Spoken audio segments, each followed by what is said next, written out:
Christmas tree, oh, Christmas tree, that leaves are so unchanging.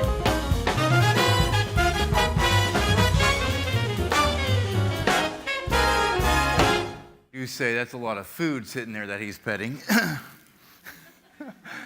That was a joke. You don't kill reindeer. You kill white-tailed deer. Anyhow, we are in week 3 of our Skinny Santa series, where we have been looking at the story of the historical St. Nicholas of Myra, so that we can learn where he came from before he decided to move to the North Pole.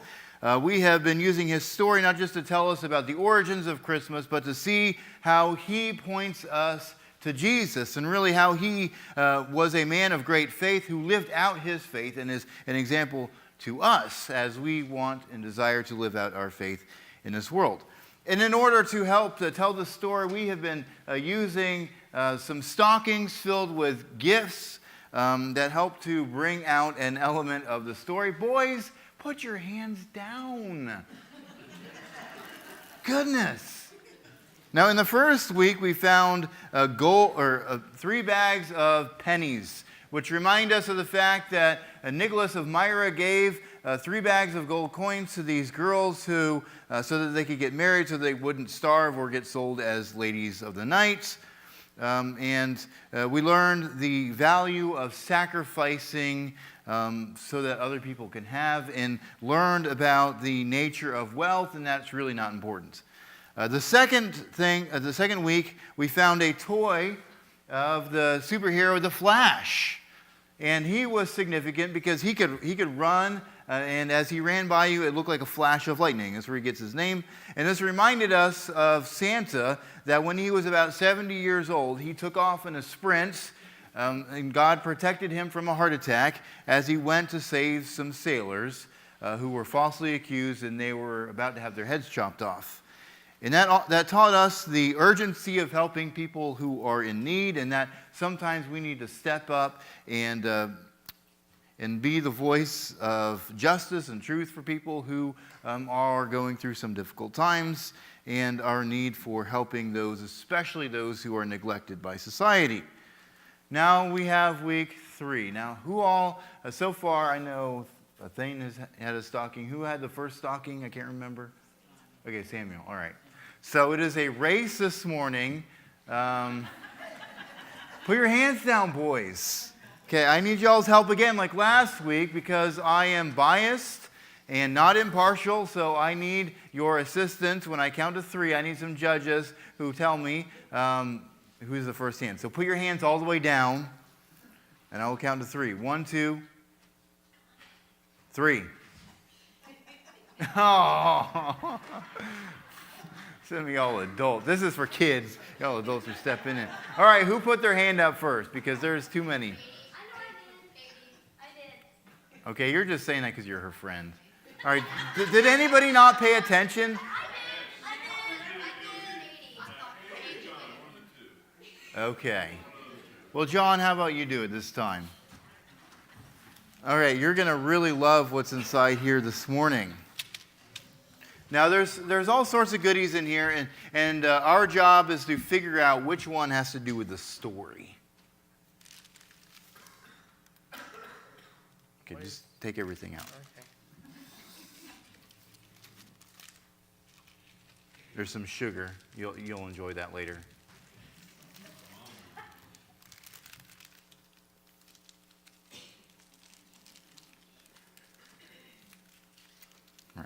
All right, there's one more piece of candy. All right, show everybody what you got. All right, which of these things do you think has to do with the story? What's that? What is this? Bread. Is bread? What in the world is there a bag of bread? That's weird. What does that have to do with Christmas? All right, you can take this. Have a piece of toast later. It's good with butter. Have your mom make you some toast. All right, thank you, Jonathan. In all of that candy, there's a bag of bread. And that was from a fresh, unopened loaf this morning. I rinsed my hands off before I touched it, so you're okay. All right, so bread. What in the world does...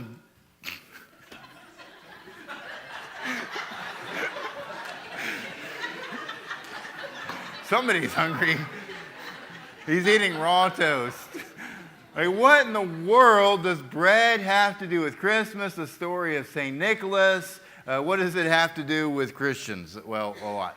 Well, so go ahead and watch this video as we tell or learn a little bit more about Santa. One year, the whole area around Santa faced a severe shortage of wheat. The people were at risk of starving, but several ships loaded with grain and headed to Constantinople stopped at the port to resupply. Santa heard of this and came to the port to meet the ships and asked for the sailors to give some grain so the people in Santa's region wouldn't die of famine. The sailors said they couldn't help because the grain had all been counted, and if they were to arrive at their destination without the right amount of grain, they would all be in serious trouble. But Santa didn't back down. He told the sailors, "Give me 100 bushels from each of your ships, and let me worry about how to deal with your masters in Constantinople." The captains were won over by Santa's request and left the grain with him. Santa distributed the food to all, and it was enough to last them 2 years, and even enough to plant grain the next year. But there's more to the story.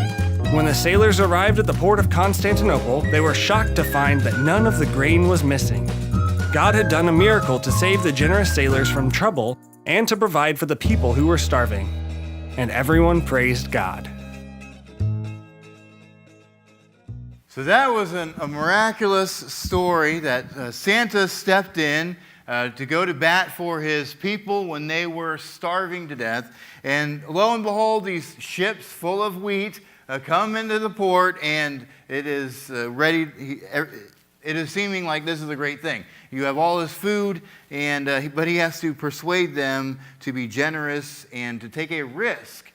Because what he asked them to do was very risky. They could have perhaps, depending on who they had contracts with, they could have been to jail or killed or who knows what. So he asked a lot, 100 bushels from each of the ships. So this was a considerable amount of grain that he was asking for. But perhaps because of his reputation and his persistence and his boldness, they were willing to take the risk. They stepped out, and God helped everything to work out in the end for the people who were starving and for the merchants on their ship. This reminds us of another story. It should remind us of another story that we learned from Scripture. I want you, if you have your Bibles, go ahead and turn to Luke chapter 9. This is an instance from Jesus' ministry where people needed some food. They weren't in as dire need as the people that Nicholas was standing up for, but they were hungry nonetheless. And if you get hungry people, you got grumpy people, and that doesn't work out so well. So Jesus does some really awesome stuff in the story. But what we see is just like the sailors, these merchants were reluctant to help those people who were in need. The people that Jesus is going to call upon in this story are just as reluctant, or perhaps just as short-sighted. So we're going to see how Jesus handles them and how he handles the situation. And hopefully we will also learn a little bit this morning about serving others and how to do it and what sort of things crop up along the way. So we're going to go through the story maybe a little bit slow, but we're going to point out some really important lessons along the way. So we're going to dive right in to Luke chapter 9, verse 10.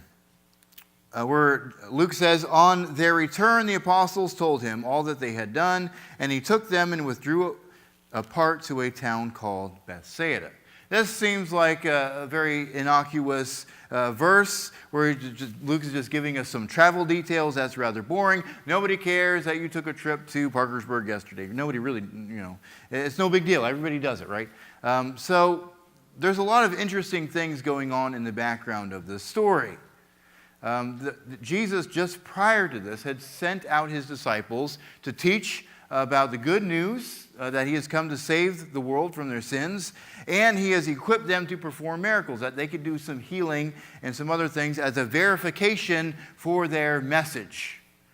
And they return and report to him all the awesome things that God had accomplished through their hands. So this was a great time of celebration, but not really. Because on top of that, Jesus had just learned that his cousin, John the Baptist, was beheaded. He had stood up to the political figures of his day, and long story short, his head literally ends up on a silver platter because he would dare to point out some incestuousness in the Herodian family. So he was killed, and understandably so. Jesus was sad. I mean, this was his cousin. I don't know how much they interacted with each other as children, but he was the predecessor to Jesus. He was the one crying out in the wilderness, making straight the paths of the Lord, preparing the way for Jesus. So he had a significant role in the ministry and the life of Jesus. So even though his disciples are coming back, celebrating it as a time of mourning because his cousin, this great man of faith, was just murdered for political reasons.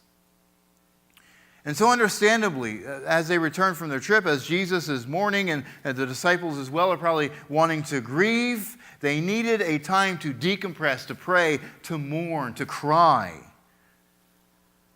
And yet, as we're going to see, that doesn't get to happen. So this reminds me that serving people is rarely convenience. The people on the ship that Santa was calling out to help. This is going to be rather an inconvenient thing when they show up with each of their ships 100 bushels short. And there's going to be a lot of work to drag all that grain and distribute the grain. But in the story that we're talking about with Jesus, they really needed some time by themselves. They needed to get away. They needed to decompress and spend some time with God and allow Him to heal their wounds and to heal and to give them energy so that they can go out and do more ministry. But when it comes to helping other people in our lives, it is rarely convenient. It is often inconvenient. We never have it scheduled in our calendar whenever there is somebody in need. We don't say on Wednesday at 5:32 p.m. somebody's going to call me and they're going to need something and I'm going to be ready and willing to help them. It doesn't work like that.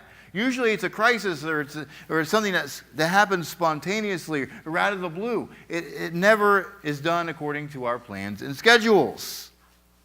And on top of that, we are so busy with everything else in the world, with basketball games and wrestling matches and football games and watching Hallmark movies and all the things that we're so busy with, that helping other people into our schedule is rather impossible, especially during this time of year. I mean, I'm hearing some of the stories of y'all, how many family meals that y'all have to go to, and that's just maddening. How busy your schedules are. So finding time to help other people is always an inconvenience. So we read on in verse 11. And when the crowds had learned it, they followed him, and he welcomed them, and he spoke to them of the kingdom of God and cured those who were in need of healing. Now again, Jesus and his disciples, they were on one side of the Sea of Galilee. They had gotten in a boat to go over to Bethsaida and then go off into the wilderness to be by themselves. But the people, they knew that they had heard where Jesus had gone to, and they decided to take a long walk around the sea, around the lake. It took them a very long time and a lot of effort to go around where Jesus and his disciples just crossed by a boat. So they were rather persistent in seeking out Jesus. All the while, Jesus and his disciples just wanted some peace and quiet. They just wanted to kick back and relax. They just wanted to pray and quiet and be by themselves and to recharge so that they could go out probably and do some more ministry. And so these people, they interrupt his and their peace. They're just trying to recharge and they are interrupting and being a rather big drain emotionally. But Jesus does something awesome that many of us might not do. He does not send them away. Instead, he tells them and he proclaims to them the good news and he heals them. This is a very long, all-day affair. that he is ministering to them and teaching. And he is taking time where he could be mourning. He should be mourning. He should be praying. He should be doing all of these things by himself and with his disciples. They should be taking naps. But they are instead ministering to the people. And so they are exhausted, and yet they are called upon to step out, even in their exhaustion, and serve others. So serving people is often exhausting because we are already exhausted to begin with. We have our own struggles. We have our own things that we're dealing with in our lives, things that are draining to us emotionally, physically, spiritually. And then we are called upon, other people add their stress to our lives, their struggles, the things that they're going through, their sob stories, their needs, all the things that they're going through. It gets added on to what we are already going through, and it is absolutely exhausting. And yes, we need rest, and many of us need to set better boundaries so that we can step back and recharge. But sometimes, even when we are exhausted, we are called to extend ourselves even further. Because sometimes there are times in our lives when it is hectic, when it is busy, when we work our tails off, but then we need to take time to rest after that. So it should be, like this, like periods of work hard, periods of rest.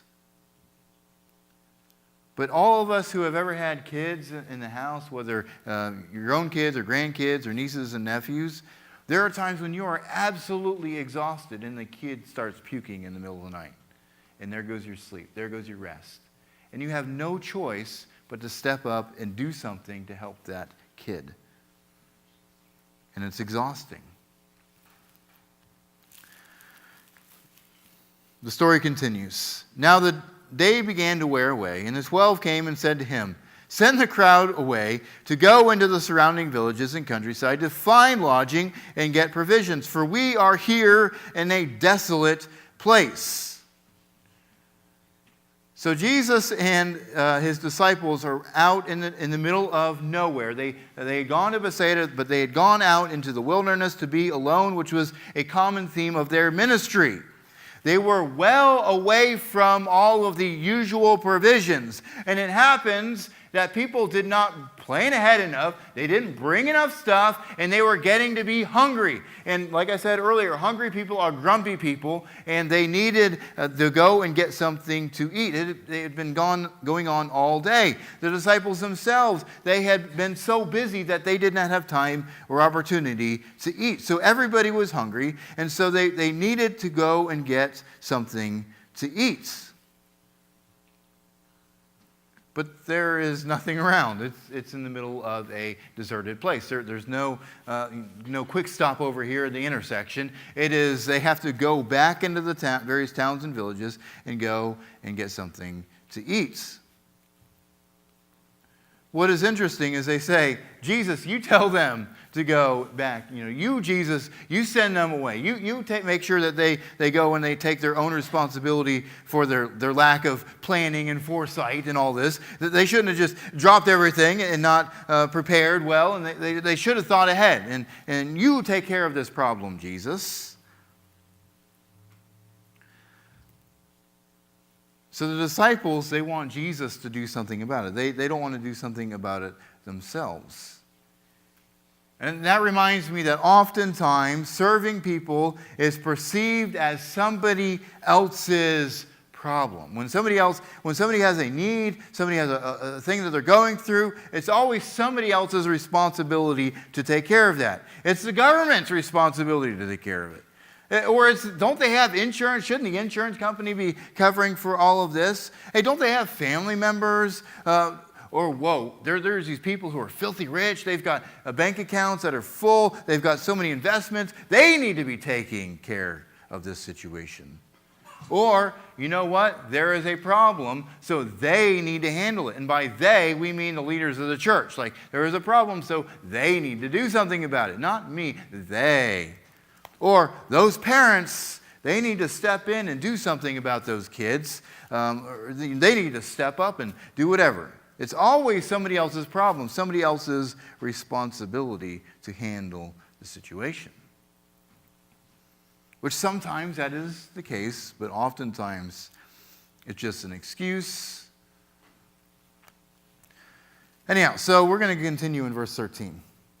But he said to them, "You give them something to eat." They said, "We have no more than 5 loaves and 2 fish, unless we are to go buy food for all of these people." For there were about 5,000 men. And he said to his disciples, "Have them sit down in groups of about 50 each." And they did so, and he had them all sit down.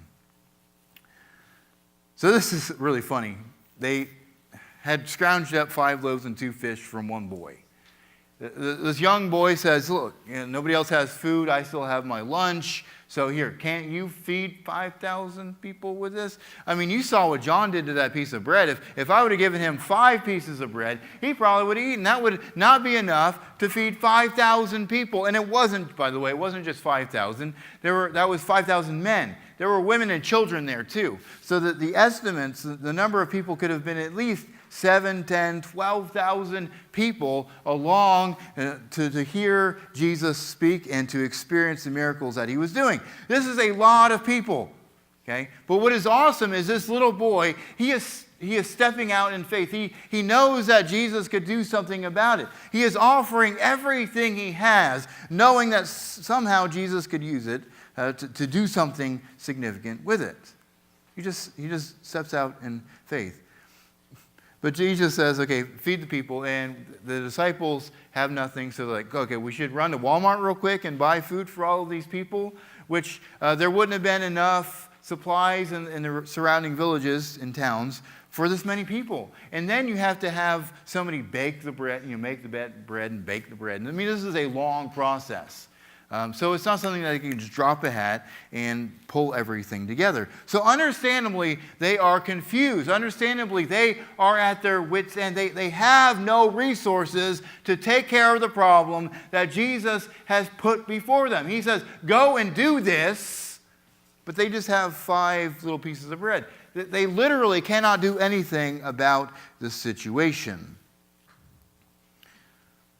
And oftentimes, serving people appears overwhelmingly impossible. You look at all of the needs in the world. You look at all of the poverty. You look at all the different cultural and economic and societal factors that contribute to poverty and drugs and political injustice and all the things that we deal with. It is overwhelmingly impossible for us to do anything about it.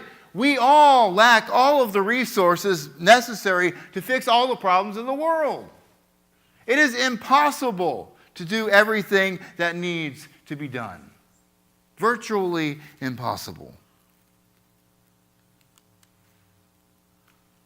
And yet, Jesus still says to his disciples, get the people something to eat.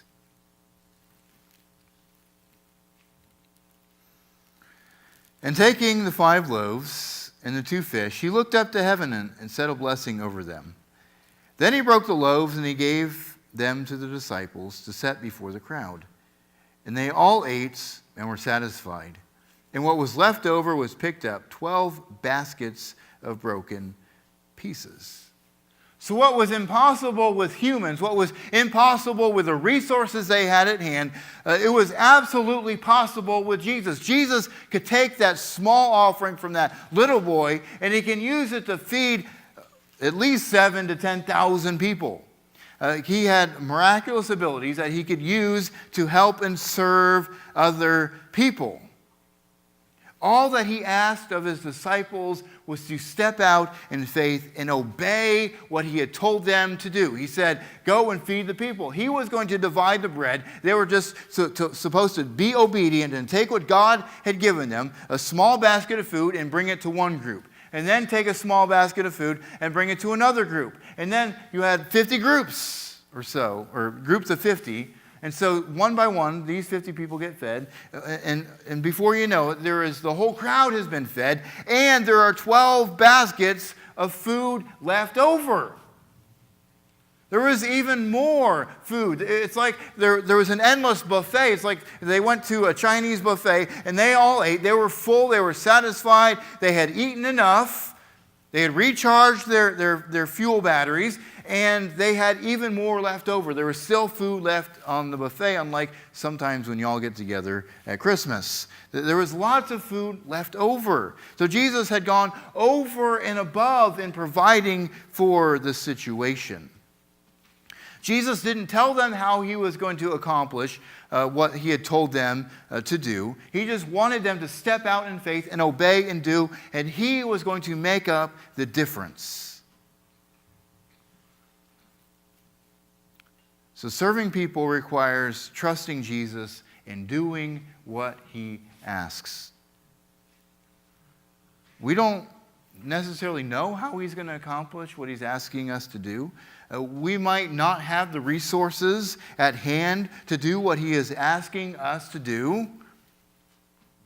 We might seem insignificant, like we are nobodies, that there is no way that any of us can do what he is asking. But if he can take the small offering from that little child and use it to bless so many people, if he can take the individual steps of the apostles and feed so many people, he can certainly take our small offerings and multiply them greatly. He can use us to do great things. We might not see the results. We might not see it transpire. We might not know how God is going to do it. But when God says to go and do what I'm asking you to do, he will provide and he will take care and he will make it happen. If it is something from him and it is something he is genuinely calling us to do, he will make it happen. All that is required of us is for us to step out in faith and obey, to do what he is asking us to do.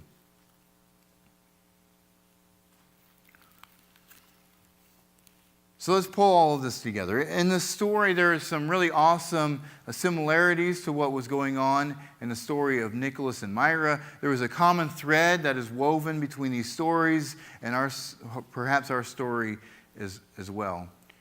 And that is, faith does not come as a result of the miracle. Oftentimes we want God to give us a miracle. Show us how you're going to do it. Show up in a big way.